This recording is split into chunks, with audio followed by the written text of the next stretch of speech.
Okay, let's unpack this. We're diving into some source material today, all focused on something pretty fundamental in trig.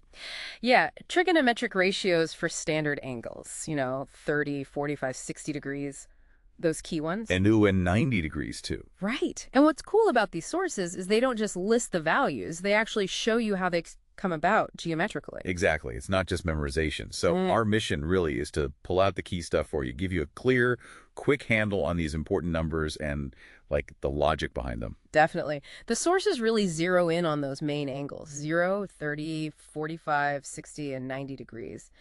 They're foundational. You see them everywhere. And that geometric derivation part, Yeah. that was the real aha Yeah. moment for me in this material. It makes it tangible, not just abstract. Totally. It connects back to really simple geometry. So for 30 and 60 degrees, the approach shown starts with an equilateral triangle. Okay. It's a basic one. Then you slice it down the middle, top to bottom, and altitude. Ah, right. And that creates two right-angled triangles. Exactly. Two identical 30, 60, 90 triangles. And if you say started with sides of length 2 on the equilateral triangle, Mm-hmm. then the base of the little right triangle is 1. Yep. And the hypotenuse is still 2. So using Pythagoras, Yeah.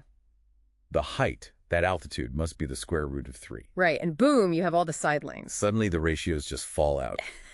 Sine opposite over hypotenuse. So sine So 30 that's awesome. degrees is 1 over 2, 1/2. And sine 60 is root 3 over 2. Cosine 30 is root 3 over 2. Cosine 60 is 12.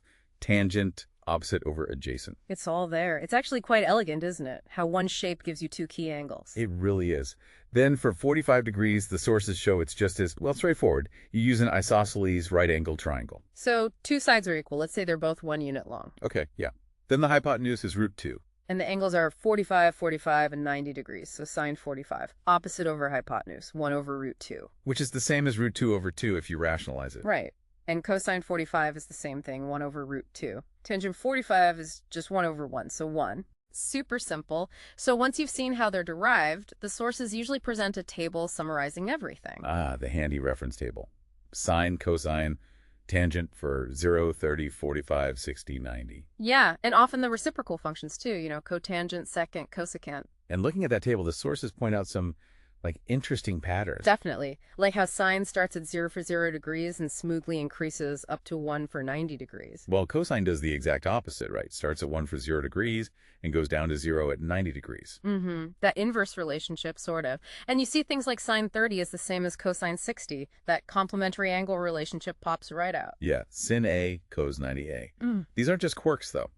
The material connects them to fundamental trig identities. Right, like the big one. Sine squared A plus cosine squared A equals 1. Always equals 1 for any angle A. And the sources show, hey, check it with our standard values. Take 30 degrees, sine is 12, cosine is root 3 over 2. Square them. 12, 2 is 14, root 3, 2, 2 is 34.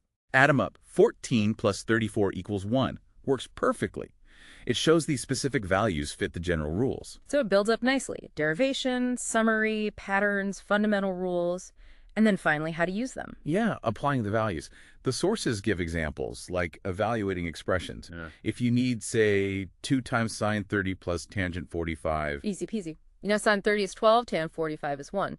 So it's 2 times 12 plus 1, which is 1 plus 1 equals 2. Exactly. And solving simple equations, too. Like if sine x equals 12 and you know your standard values, you know x must be 30 degrees within that basic 0-90 range. So bringing it back to you, the listener, what's the takeaway? Well, this deep dive shows these standard angle values aren't random numbers. They're deeply connected.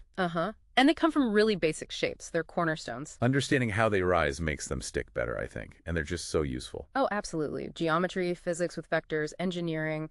These values pop up constantly. Knowing them is like having, a mental shortcut. A built-in calculator for the common stuff? Pretty much. It shows the elegance behind it all. These aren't just abstract math concepts. They're rooted in visual geometric logic. Which really makes you think, if these few standard angles have such a neat, derivable structure, how does that foundation help us understand trig across all the other angles, the whole unit circle?